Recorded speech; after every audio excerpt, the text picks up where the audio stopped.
Alright guys, today I'm gonna be reacting to Pimp, Player, Hustler, Gangster Crips on a war with Rolling 60s provided by Warren Cali. Alright guys, let's get to the video. Welcome back to another episode of Warren Cali. In this episode, I'm going to talk about a tragic event that happened in San Bernardino. The Pimp Player Hustler Gangster Crips, also known as the Pimp Player Hustlers, or the PPAGs, are from the east side of San Bernardino.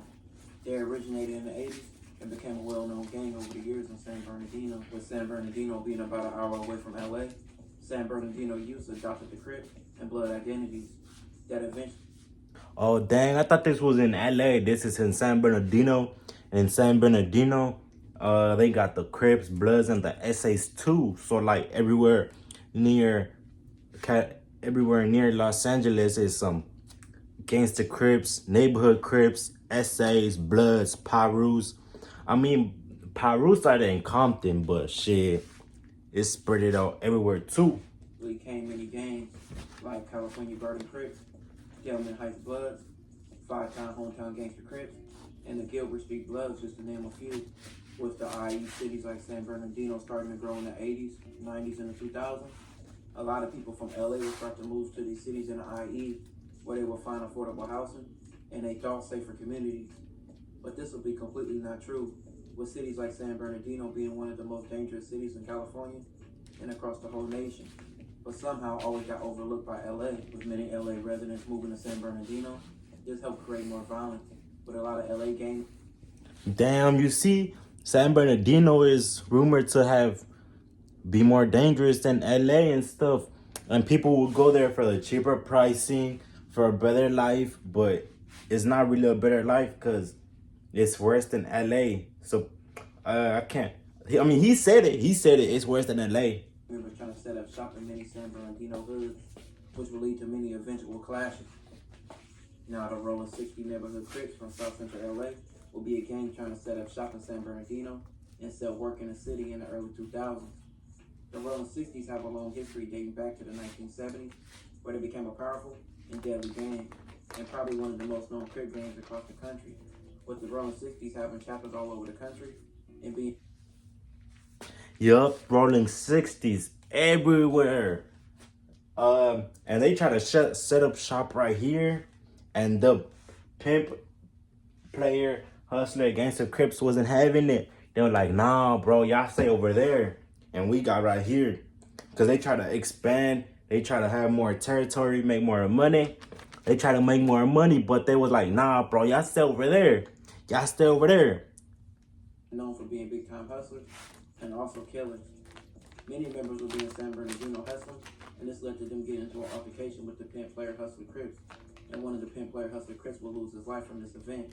Ooh. A few days later, first body to drop was a Pimp, Player, Hustler, Gangster Crip. Now we gonna see how they react to that homeboy dropping. The Pimp Player Hustler Crips will be out for revenge. All right, you heard it. He said they was out for revenge, so they wasn't taking that lightly. They were like, "Nah, bro, y'all got one of our homeboys. We gonna take one of y'all's too." November 13th, 2005, the Pimp Player Hustler Crips will get word, and from what they believe, the Rolling 60 Crips were in Cedarwood apartments in San Bernardino. This led to members of the Pimp Player Hustler Crips marching up to Cedarwood apartment. You see, they got word like, nah. Back then it wasn't called dropping low. Back then it was like, oh yeah, I got word he's so and so right there. That so and so did that to my homie, so we gonna ride through. And going to apartment 22, where they believe Rolling 60 Crips were in. They began shooting up the apartment. 11-year-old Manisha Crenshaw sat at the table with her family. Oh nah, bruh.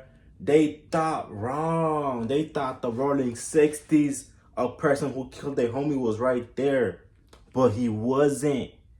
God damn. And they killed an 11-year-old. Damn, that's sad. After they ate dinner in their home, when the Crenshaw family was interrupted by a hail of gunfire, Ooh. shots began flying through their door, and Manisha was shot 4 times. Ooh. Shot to the chest, causing her to bleed out. Nah, bro, why they shoot a little girl in the chest? Damn, that's sad. They shot her in the chest. No. And she bled out. Damn, that's a young female, bruh. My niece's death outraged the public and sent city leaders scrambling for solutions. Bruh, come on now. Look at her, bruh. At the time, the city was ranked amongst the 20 most dangerous cities in the United States. The community's response did help with the investigation. There was a vigil, and there was a march in her honor for justice. A lot of people was coming forth for information to help get it solved, but it was a lot of fear out there, especially with their back and forth shooting of rival gangs. 3 pimp player hustle Crips were later arrested: City, Harold, and Alonzo. Alonzo later agreed to cooperate on Harold on City for a lesser sentence. My niece's family will be there for an entire trial. When a judge gave City the opportunity to speak, City rose and turned to address my niece's family and said, "I want to tell my niece's family I'm sorry for their loss." He said that and sat back down. At least he knew he wasn't like Girl 10K talking about, oh yeah, we killed the nigga grandparents and we happy about that. Nah, brother, he really went against his own homies to be like, my fault, we did that wrong. We was trying to avenge a homie's death, but damn, they shot that house accidentally or that apartment up. Like, damn, bro, that's sad. They shot a little girl up. Harold, who was also sentenced for his role in the slaying, declined to speak. Harold received 94 years and 4 months to life in prison after being convicted of 4 charges. City, who prosecutors said planned the shooting, received 109 years to life for 5 charges. After the sentencing, my niece's sister and her mother rose to address the court.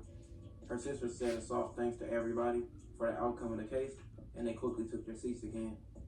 My niece's family looked somber, staring straight ahead, but after the sentence, they broke unexpressive stares with satisfaction. Members of the convicted man's family couldn't hide their sorrow during the sentencing. Almost all had tears streaming down their faces, and one had to be escorted out. My niece lost her life to a senseless crime that took her life at the young age of only 11. R.I.P. to her. R.I.P. to a young girl, lost her life at age 11. Damn. Alright, guys, that's the end of the video. Like, comment, subscribe, and share. Shout out to this little girl. Dang, that's sad.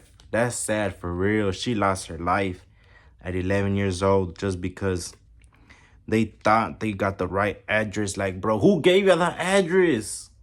Who gave you the address? Like, dang, bruh.